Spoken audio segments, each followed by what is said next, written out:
Now back to the number one truth fighter in Boston, the Warren Ballentine Show, only on NewsTalk, 1090 AM, WILD Boston, where information is power.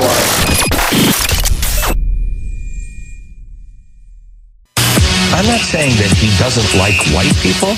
I'm saying he has a problem. This guy is, I believe, a racist. What? Y'all gonna make me lose my mind. Up in here, up in here. Y'all gonna make me go all out. Up in here, up in here. He is post-racial, by all appearances. I forgot he was black tonight for an hour. We've already donated to Haiti. It's called the U.S. income tax. What? Y'all gonna make me lose my mind. Up in here, up in here. Y'all gonna make me go all out. Up in here, up in here. It is as though we're still on a plantation. Warren Ballentine, the number one truth fighter in America.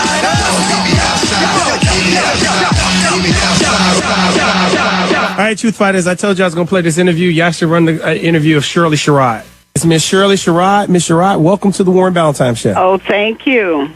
I want to start off by saying, I didn't jump to a conclusion yesterday. I purposely, I even said this before anything came out. I said, I'm not going to deal with this yet because I need to see the whole tape before I make any kind of a judgment, because I remember how Fox did Jeremiah Wright. Right. And they did you the exact same way. Yes. Yes. Miss Wright, I want to start off by asking you this. How do you feel today after all this stuff has happened? To go from where I felt on Monday, it was such a downer for me. I felt about as bad as you can imagine I would feel. I felt like a failure, being the first black person to be state director for rural development, and then being asked to resign. I just felt like such a failure. And on my drive back from Athens, Georgia on Monday night, I kept thinking, what will my grandchildren think of me? To go from that to today, when the truth is finally out and people can see that that's not the person I am, when they can see that I have spent my life's work helping others, just takes me to a different place, gives me a much better feeling. Now, Ms. Sherrod, if everybody's tuning in, we're talking with Shirley Sherrod. It's a couple of things I want to clarify. First thing, when you were driving back home, when they were calling you to resign, was that call coming from the White House, or was it coming from somewhere else? It was coming from the Department of Agriculture, and the person who called me she said the White House wants you to resign. Those are her exact words? Yes. And this was from somebody in D.C. or somebody in Georgia? Someone in D.C. It was the deputy undersecretary. And I wanted you to bring that out, because a lot of people thought that this was just from the Georgia department. This came from D.C., this call. This came from Washington, D.C., from the U.S. Department of Agriculture, not from the state of Georgia. Now, one of the things that I've been talking about on the show today is my feelings towards the NAACP with them handling this incident. They apologized to you, and they came out and said they were snookered. And I made the argument, how could you be snookered when this speech took place at one of your events? All you had to do was go pull the speech. Right. Instead of reacting to what Fox did. Right. In fact, that community, one of the words I had gotten during the day yesterday, the people, the members of the NAACP in Douglas, Georgia, wanted to come out with a statement, and the national office told them, you can't say anything.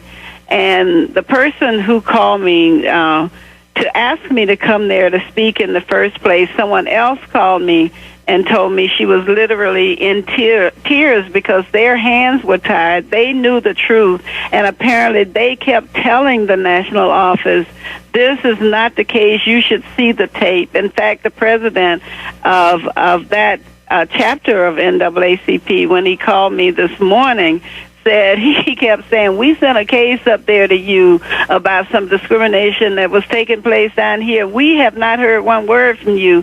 Yet on this situation, you jumped out there saying something without knowing all the facts. Now, everybody who's listening, just join us. We're talking with Shirley Sherrod. Ms. Sherrod, I want to ask you this. As somebody who's worked to help poor people, and in my eyes is a hero because you've helped many people save their homes, their farms, their way of life.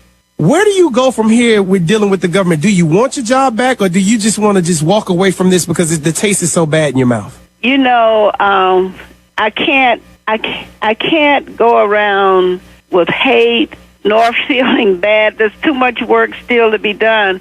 So I can't even feel bad about what they've done to me at this point. I don't know whether going back into the agency to work is the place where I need to be. I had always worked outside of the agency, really fighting the people within the agency. And when I went to work there were a lot of folks people I've worked with through the years were upset that I would actually go and work within USDA, but I felt it was important for me to take the position to try to make some changes that needed to be made from within. I have one of the offices today, well, I'm not there anymore now, but one of those offices, I realized there was a need for that office to have some civil rights training, and if they didn't change the plans after I left, they are undergoing civil rights training today because of what I observed. And I had also arranged for them to have customer service training next week. People have been asking me, are you going to sue? And I kept saying, I don't know whether I have a right, but whatever I need to do in that situation, I will do it, because I have refused. Fox has been on me about an interview. I've given every interview that I've been requested to give, and believe me, I've been here at the station since 5 this morning. Well, I got up and left to come here at 5. I refuse to give an interview to Fox. I will not give an interview to them. Who do you blame most for this happening? The NAACP, Fox News, the Department of Agriculture? Who do you blame most, or is it a hodgepodge of blame for you? Well, I think this lies with the Department of Agriculture, because if they had looked at what was happening to deal with it, when I first became aware of it, it was last Thursday. I was in Atlanta, Georgia, in a meeting with 1890 land grant institutions. If you don't know what that is, those are the black land grant colleges, mostly located in the South. Right. I'm in a meeting with them here in Atlanta last week when I saw that first, someone emailed me saying, shame on you, and they had put a link there to it. And I emailed that person and said, you have this so wrong. And I said, that was not what I was saying. And I went on to tell the person in that, I'm so naive with that, I went on to tell the person in that email message that, what I was saying.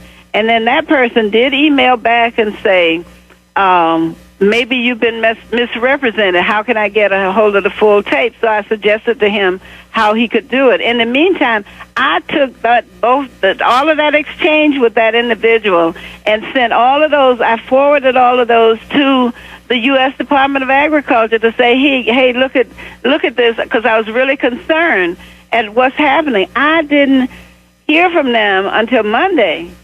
When here they are with all of this, we're putting you on administrative leave. And then as I left, I was in one part of Georgia with my leadership staff having a meeting, and I had to explain to them what was going on and said, I've been placed on administrative leave and I have to leave. We were in a meeting, and I got in the car to drive back to Athens, and that's a 3.5-hour drive, and I received 3 calls on the way there. The last one telling me they wanted me to pull over to the side of the road. And who was they? The White House. She said the White House each time. But she was calling from the Department of Agriculture in D.C. Right. Mr. Sherrod, I want you to do me this favor if you got time. Hold on, we got a commercial break. I want to come back and ask you just 2 other questions, then I'll let you go. I want to ask you about the guy who originally posted this. What's your thoughts on this guy?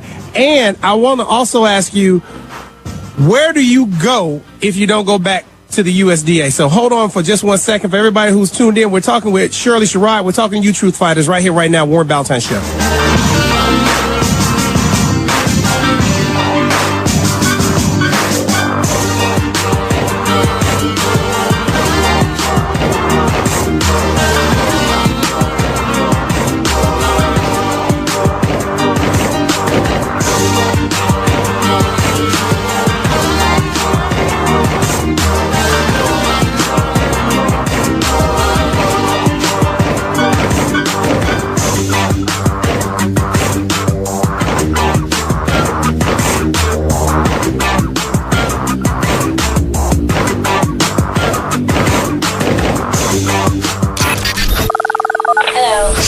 tuned for the Warren Ballentine Show. Call 1-877-373-9766. 1-877-373-9766. Call the #1 Truth Fighter and stay with News Talk 1090 AM WILD Boston.